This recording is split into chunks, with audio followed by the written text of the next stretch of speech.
dari BKN Pusat. Waktu maksimal 20 menit. Kalau saya muliakan, kita singkat saja karena butuh waktu 20 menit, tapi nanti ada hal yang tidak jelas bisa di luar mulut. Nah, ini tentang pengelolaan GR pemilik. Sampai detik ini Bu, itu kan Permen 21 udah keluar Bu. Kita ini udah nggak sah ini penerimaan. Bapak kita dari BKN udah nggak sah atau masih bisa disahkan. Baik, kalau dari Permen 21 udah ada yang baca? Serius? Apa kata Permen 41 itu tentang begini? Ayo, yang sudah baca. Katanya apa Bapak Ibu? Apa itu pemilih menurut Permen 41? Ya, monggo Bapak silakan. Ya, ini ya. Singkatnya saya sebenarnya pengen tahu. Nah, saya ragu sebenarnya itu. Ragunya sebab Serti bilang itu sudah disampaikan kan ini Pak Serti.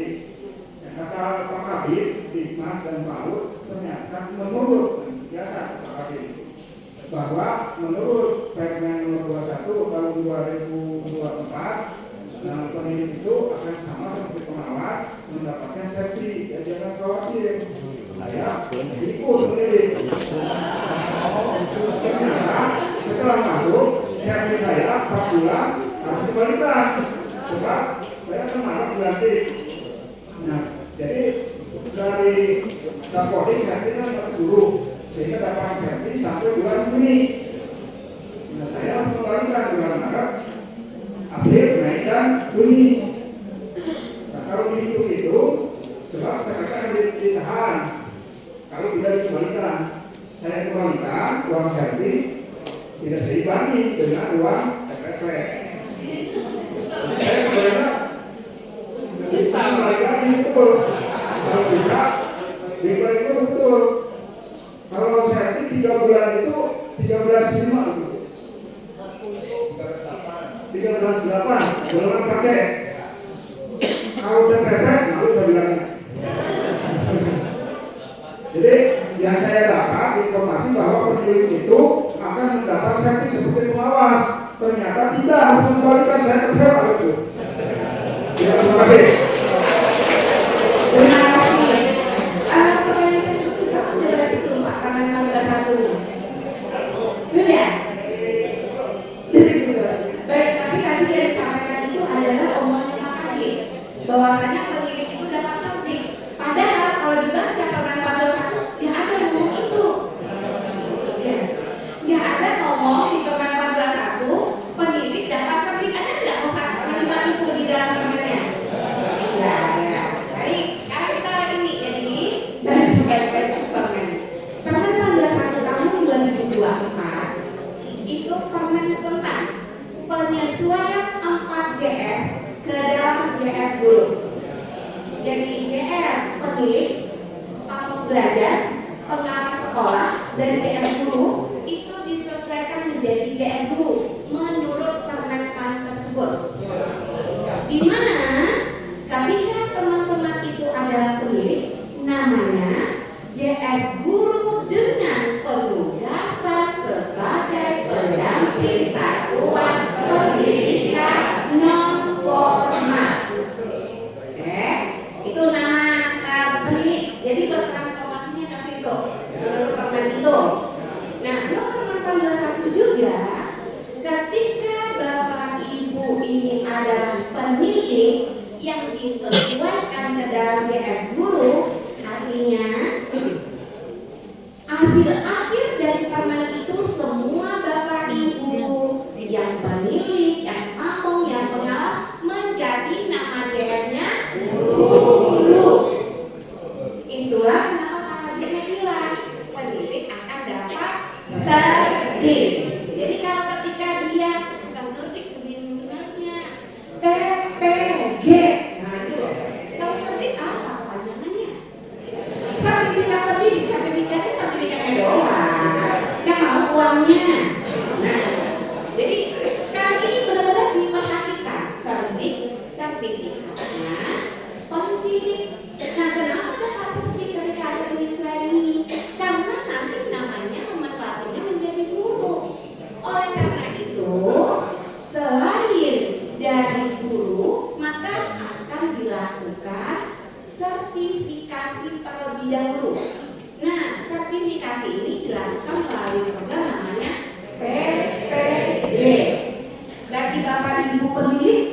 berasal dari guru dan sudah punya sertifikat PPG, sudah ikut PPG, lulus dapat sertifikat pendidik, udah aman. Bagi Bapak Ibu yang tidak berasal sebelumnya dari guru, belum punya sertifikat pendidik, ya itu akan sertifikat pendidikan yang akan dapat nanti, tapi melalui PPG terlebih dahulu. Iya, jadi itu menurut Permen PAN 21.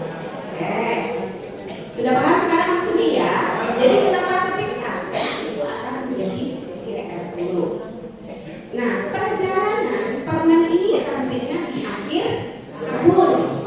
Di akhir tahun 2024 alias Desember 2024 terbitnya. Nah, kemudian ketika permen ini terbit, kami dari GPK, Dijen GPK yang membina terutama Direktorat Guru PAUD dan PLN yang membina JR pendidik tentu merespon permen ini. Dan sudah waktu itu mengadakan rapat di awal tahun Januari, Februari, Maret kita rapat untuk membuatkan permen turunan dari permen tersebut. Nah, di bulan April jika Bapak Ibu teman-teman semua ingat kan keluar itu semua pemilik harap segera memperbaharui data, update data karena akan di PPG kan. Kenapa? Atas saran Dewan waktu itu, jika terjadi penyesuaian JR ini tidak boleh ada yang dirugikan. Jadi, ketika nanti Bapak Ibu pemilik menjadi JR guru, yang dipenilik dapat namanya TPP, maka nanti ketika beralih jadi JR guru kan TPG. Makanya awalnya kami itu sudah mendesain, di April sudah disebarluaskan, sudah dibuatkan surat edaran akan dilakukan PPG dalam waktu dekat. Waktu itu, nah PPG itu rencananya kami akan dikerjakan sampai akhir tahun 2025 ini, sehingga nanti di tahun 2026 Bapak Ibu sudah punya sertifikat pendidik, maka sudah bisa dialihkan oleh Pemda masing-masing dengan menggunakan SK baru punya SK sebagai JR gurunya. Nah, paham ya Bapak Ibu sampai itu? Nah, ini cerita sampai bulan April. Ya ya. Itu cerita sampai bulan April. Nah, ketika bulan April, Bapak Ibu sudah meminta mengupdate data, kami berharapnya Juni sudah dilakukan PPG. Ternyata kami dapat instruksi dari pimpinan kami bahwasannya ketika itu Bapak Menteri juga sudah lapangan atas banyak desakan dari pengawas sekolah juga, dari non formal juga. Nah, ketika itu Pak Menteri kan kita berpaham ya dengan penyesuaian ini, karena sebelumnya itu kan draftnya penyesuaian itu zamannya Pak Menterinya Mas Nadiem kan. Nah, terus ternyata Pak Menteri disampaikan kalau gitu pengawas tetap akan kembali ke pengawas, tidak bisa disamakan sama guru. Artinya waktu itu instruksi dari Pak Menteri adalah pengawas sekolah akan dipisahkan dari itu. Maka sejak beliau menyampaikan arahan kepada kita instansi pembina ini di Dijen GPK, mulailah mencoba mengkaji kembali Permen PAN 21 tersebut. Maka dapat dengan Menpan, dapat dengan BKN, dapat dengan dan seterusnya. Maka akhirnya Menpan memutuskan buatlah namanya kajian yang salah satu punya ada Buyanti itu mau kita membuat yang namanya apa namanya naskah urgensi kembali JR. Jadi gini, Permen PAN 21 pada pasal 26-nya, pasal 27-nya itu sudah mencabut Permen PAN berapa? 14, 15, 16 untuk guru, 19 untuk pengawas. Itu semua sudah dicabut. Artinya nih sebenarnya right now, hari ini, saat ini lagi kekosongan permen ini. Tetapi di Permen PAN itu di masa terakhir dikatakan masa peralihan ada selama 2 tahun.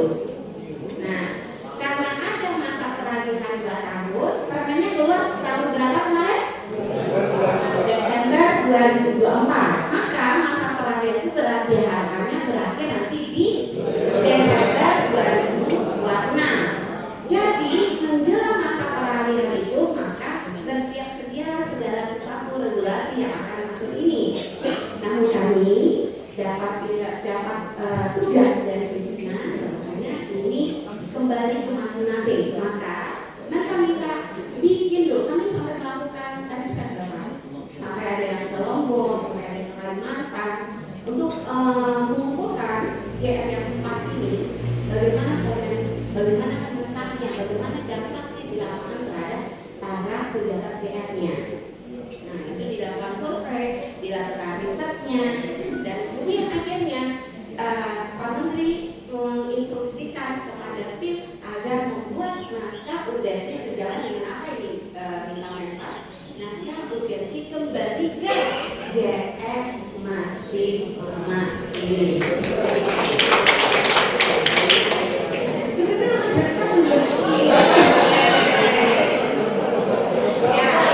Jadi dapat itu kembali ke JR masing-masing. Nah, sudah. Sekarang ini kita sedang mempercepat proses-proses. Kita sudah siapkan semua kalau melakukannya. Ketika kembali ke JR itu kita sudah bikin, kita juga sudah mengevaluasi, sedang melakukan evaluasi terhadap kebutuhan pemiliknya. Kemudian kita juga sedang menunjuk nih turunan dari Permen-Pan kembali ke JR-nya itu, dan termasuk merevisi Permen-Pan 21 tersebut. Itu udah dilakukan oleh tim. Setelah selesai, naskah urgensi semuanya selesai, minggu lalu hari Senin, draft ini dieksposlah dengan Menpan.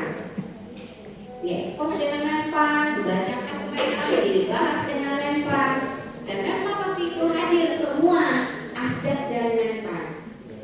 Nah, asdep dari Menpan mempunyai komitmen juga bersama bahwasannya, kata beliau, setelah membaca naskah urgensi dan seterusnya, Menpan merekomendasikan hal yang lain tadi. Jadi tidak kembali ke masing-masing. Apa rekomendasi Menpan ketika kemarin expose? Yaitu pamong ke guru, pemilik ke pengawas. Nah, itu rekomendasi Menpan ketika expose kemarin.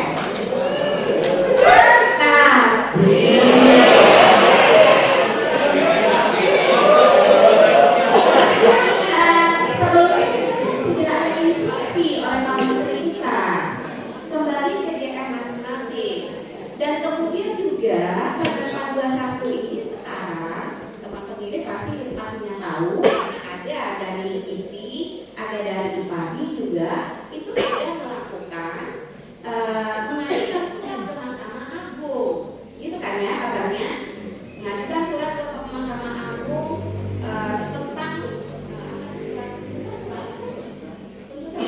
ya, jadi meninjau kembali Permen 21 tadi. Karena apa?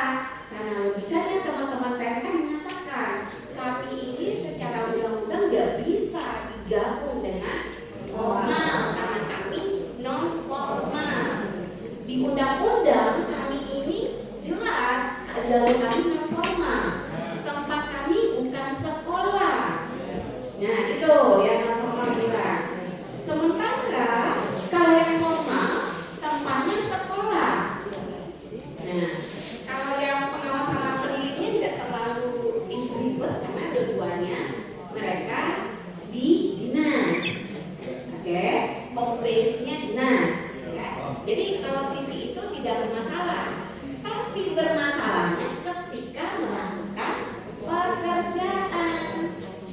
Kalau pengawas itu yang diawasi sekolah formal, pemilik yang diawasi siapa? Satuan Pendidikan Non Formal, PKBM, SKB, LKP, dan semua jenis satuan pendidikan yang bentuknya non formal termasuk PAUD ya, ada AB, TPA, SPS. Nah, jadi kalau masih mau guru pendidikan ini masih ada di sana bariernya. Nah, sekarang akhirnya di pertemuan terakhir kemarin mereka bilang coba lagi Kemendikbud bikin lagi perpanjang lagi argumennya sehingga ini memang kembali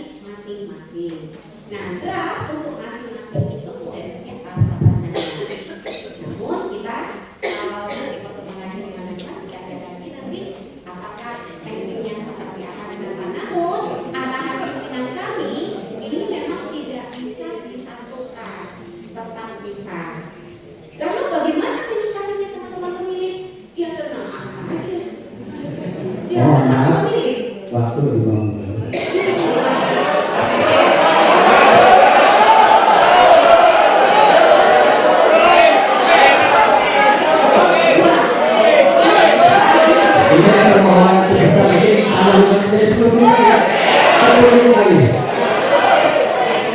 Oke ya. Jadi cerita kita saat ini sudah berakhir di situ. Jadi kita saat ini sedang lagi mempertajam nalar kita, mempertajam argumen kita kembali ke masing-masing. Oke. Nah, sampai hari ini arahan menteri kita masih begitu, belum ada perubahan arahan, gitu ya. Nah, tadi malam itu kami sedang melakukan evaluasi terhadap rumus tata formula penghitungan kebutuhan JR pemilih JR Pamong yang kami bina. Nah, dari situ kami mengevaluasi formula ini karena formula penghitungan kita pendekatannya menggunakan pendekatan hasil kerja. Nah, sekarang saya bertanya kepada semua pemilih yang ada di sini, baik yang baru maupun yang lama. Pertanyaan saya, mengerti nggak tugas pemilihnya itu apa? Ya, nggak usah malu kalau ada yang nggak ngerti boleh sampaikan, karena kalau nggak ngerti saya sampaikan. Ada yang nggak ngerti dengan tugas sebagai pemilih? Oke, ada satu yang ngerti. Karena saya sampaikan, tugasnya pemilih kalau berdasarkan Kepmen 234/O/2024 tentang pedoman penghitungan kebutuhan JR guru, JR pengawas, pembelajar dan pemilih, maka ruang lingkup JR-nya pemilih itu ada 5 yang bisa dijadikan cadangan untuk menjadi patokan penugasannya. Yang pertama, perencanaan. Berarti beliau baca, jadi beliau dekat. Pertama perencanaan. Makanya teman-teman harus punya rencana kerja tahunan atau triwulan. Kemudian setelah perencanaan ngapain lagi? Pemantauan. Yang pantau siapa? Kirain mantau ikan ya? Enggak ya. Yang pantau itu adalah satuan pendidikannya. Apakah satuan pendidikan tadi dalam melaksanakan tugasnya sesuai dengan 8 standar? Setelah itu dipantau, diapain lagi? Didampingi dulu. Jadi ketika memantau ternyata ada masalah dari standar proses. Oh, di sini proses pembelajarannya belum benar, belum sesuai dengan standar. Oh, di sini guru yang ngajar, pendidik yang ngajar, instruktur yang ngajar tidak sesuai dengan standar. Maka ini harus dilakukan pendampingan dulu. Oh, ini gurunya, pendidiknya kurang kompetensinya, belum mengetahui ini. Oh, ini kepalanya, kepala SKB, kepala PKBN-nya atau pengelola PKBN, pengelola PAUD-nya nggak ngerti cara mengelola lembaga, maka harus didampingi oleh pemiliknya. Oke, setelah didampingi berarti agar mereka sampai kepada standar ya. Nah, setelah didampingi maka keluarlah yang namanya tadi peta mutu. Nah, jadi hasil akhir yang sangat urgen yang harus dimiliki jika pemilik tidak punya, maka dilakukan kepemilikannya adalah peta mutu dari 8 standar. Setiap Bapak Ibu pemilik wajib mereport, melaporkan kepada dinas. Satuan ini standar prosesnya sekian persen, standar PTK-nya sekian persen yang baru kita penuhi. Standar apa lagi? Standar kelulusan baru sekian persen, standar sapras baru sekian persen, standar pengolahan baru sekian persen. Pak, untuk pendidikan formal di kabupaten kami baru seperti ini. Nanti dari peta mutu ini akan dijadikan tindak lanjut untuk program kerja tahun depan. Mana yang bermasalah satuan pendidikannya, PTK-nya, itu dilakukan next step-nya di tahun depan, didampingi lagi agar dia sampai kepada standar, gitu ya. Sini ada kan semuanya udah tahu dengan standar ini? Ya. Good kalau begitu. Nah, itu apa pekerjaannya pemilik? Nah, setelah pemilik tahu ini pekerjaannya, apa hubungannya nanti dengan karir? Nah, kompetensi dulu ya. Bu, kami nggak pernah membicarakan kompetensi. Nah, kalau untuk kompetensi, kami itu kami duluan kita ya Pak Yanti, terbit SK-nya. Duluan kami terbit, kami waktu itu sudah menyusun model kompetensi pemilih yang berisikan yang bisa menjadi patokan buat teman-teman pemilih. Saya ini levelnya muda. Kalau levelnya muda, saya harus menguasai A, B, C, D. Itu ada di kompetensi. Saya levelnya madya. Kompetensi saya itu sudah harus sampai A, B, C, D. Kemudian utama A, B, C, D. Nah, itu tahu level kompetensinya. Jadi kalau mau lihat saya sudah pantas ya, sudah lihat nggak ranking apa belum? Di samping ada angka kredit yang sudah dikonversi dari SKP, tapi harus juga memenuhi kompetensi dulu.